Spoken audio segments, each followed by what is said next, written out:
Salut à tous et bienvenue sur le blog de Fanaworld, j'espère que vous allez bien. Aujourd'hui je vais vous faire une petite vidéo un peu spéciale. C'est un tutoriel pour vous montrer comment réaliser vous-même vos protections plastiques pour protéger vos steelbooks. Alors, on va déjà commencer par tout ce qu'il vous faut comme matériel. Alors...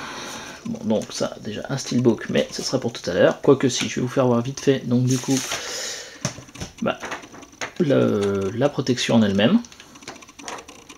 Voilà, et qui rentre du coup parfaitement avec un steelbook. Vous voyez, ça rend quand même pas mal du tout. Et puis en plus, surtout, ça les protège bien quand on les range, du coup, tous les uns à côté des autres dans l'étagère. Alors pour ma part, moi j'utilise, on va dézoomer un petit peu, je pense que ce sera un peu mieux. Alors du coup, moi j'utilise ce papier là, donc je l'ai acheté, c'est un petit paquet, vous voyez, de 100 unités, donc c'est du 21-29-7, hein, comme vous pouvez voir. Et puis c'est des feuilles transparentes que j'ai acheté ça chez Bureau Vallée. Donc voilà, hein, ou tout autre magasin de papeterie, ça marchera très bien. Donc il va vous falloir aussi, donc moi j'ai acheté ça pour les tenir, mais bon, vous pouvez utiliser aussi du scotch. En fait c'est des petits ronds de plastique, voilà, des petits patchs adhésifs plastique transparent. Il va vous falloir également une règle, un cutter, et puis du coup il vous faudra aussi un steelbook pour terminer en fait la protection. Alors avant de démarrer, il va vous falloir également une feuille de papier canson assez épaisse en fait qui vous permettra d'avoir un gabarit. Alors les dimensions du gabarit, je vais vous montrer ça, j'avais fait un petit article sur mon blog, donc je vais vous montrer les dimensions. Donc voilà, ça c'est les dimensions qu'il faudra faire. Donc en fait vous voyez, hop, pardon. Donc il y aura un côté, ça sera le recto, le verso, la tranche, ça sera sur le spin. Et donc là il y a toutes les dimensions. Voilà, donc je vous le laisse un petit peu si vous voulez les noter. Je mettrai également le lien de l'article que j'avais réalisé sur le blog, hein. Vous voyez, hop, ça c'est un article que j'avais fait pour le blog, donc vous pourrez aller voir ça. Si vous voulez reprendre comme il faut les dimensions. Voilà. Hop. Voilà. Donc, moi, j'avais déjà fait en fait, donc ça va donner ça. Une fois que vous l'aurez fait sur un papier. Vous voyez, ça coupe légèrement plus petit qu'une feuille normale. Donc voilà, avec les tracés. Alors, on va commencer.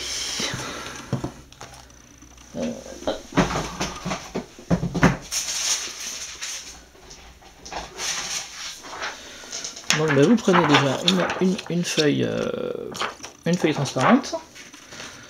Vous prenez donc votre gabarit.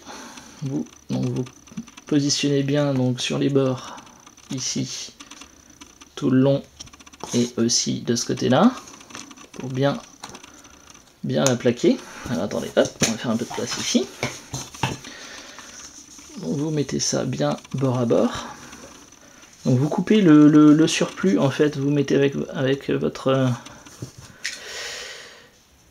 règle, voilà, hop, vous coupez donc les surplus sur ce côté-là et sur le haut. Voilà. Et ensuite, il faudra également couper ce qu'il y a juste ici. Vous voyez, parce que du coup, il y a un petit carré ici qu'il faudra ici et en bas ici, qu'il va falloir évider. Donc une fois que vous avez fait ça, moi j'ai pris un petit peu d'avance. Voilà ce que ça va donner. voyez, il y a le petit trou ici et le petit trou ici qui sont évidés.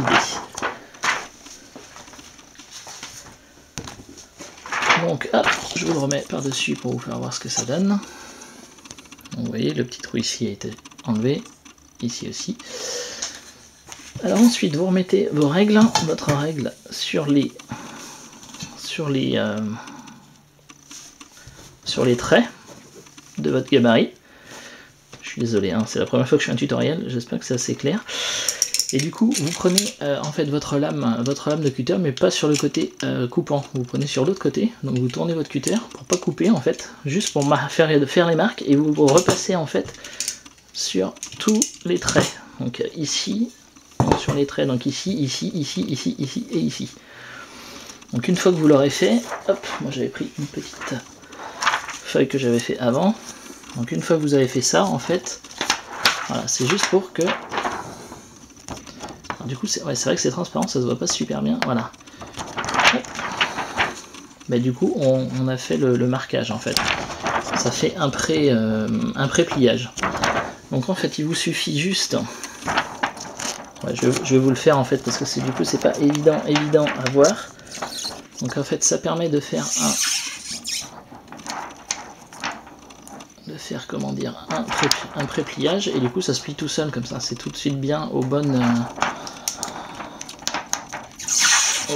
comment. Hop, donc on plie ça, voilà. On fait pareil de l'autre côté, et du coup après vous allez voir que ça se fait, en fait c'est tout simple, hein. Ça a l'air assez compliqué comme ça, mais c'est tout simple. Une fois qu'on a fait donc tous les pré-pliages, ouais, j'aurais dû en préparer un en pré-pliage avant. Mais une fois que tous les pré-pliages sont pliés, voilà.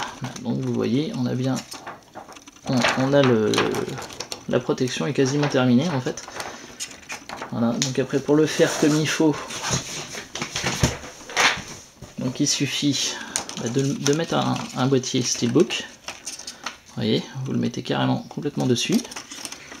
Ici, donc vous les faites superposer, hein, sur le haut, ici, comme ça. Pareil en bas. De toute façon, c'est pile poil aux bonnes dimensions. Et vous voyez que la protection, elle est faite. Hein. Il suffit juste en fait maintenant de coller le haut et le bas avec les petits, je vais vous faire voir ça, les petits ronds autocollants. Donc en fait, hop, on en prend un. Vous voyez, c'est vrai que c'est pas évident à vous faire voir du coup parce que c'est presque tout transparent. Je remarque qu'en vidéo c'est pas évident. Alors du coup, vous prenez un petit rond autocollant, voilà, comme ça. Hop. Une fois que c'est bien positionné sur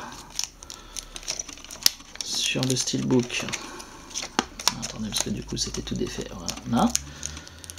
Une fois que c'est positionné, hop, je galère un petit peu, excusez-moi, vous le mettez comme ceci, hop, il vous suffit de coller ici, et vous voyez c'est collé, hop, puis ça se voit pas parce que c'est transparent. Bon après vous pouvez évidemment utiliser aussi du scotch normal, hein, c'est juste parce que c'est plus pratique avec les petits ronds du coup, mais hop. Moi aussi j'en mets deux, mais bon vous pouvez en mettre qu'un seul au milieu, hein, si vous voulez. On fait pareil en dessous. Hop, vous voyez ça tient tout seul même, ça permet même de faire tenir le Steelbook tout seul. Hop, on met bien, on colle. On fait sur le dernier, hop, voilà, et donc du coup la protection elle est faite, hein. On enlève le Steelbook et la protection elle est faite, tout est là. Bon après moi j'ai choisi exprès du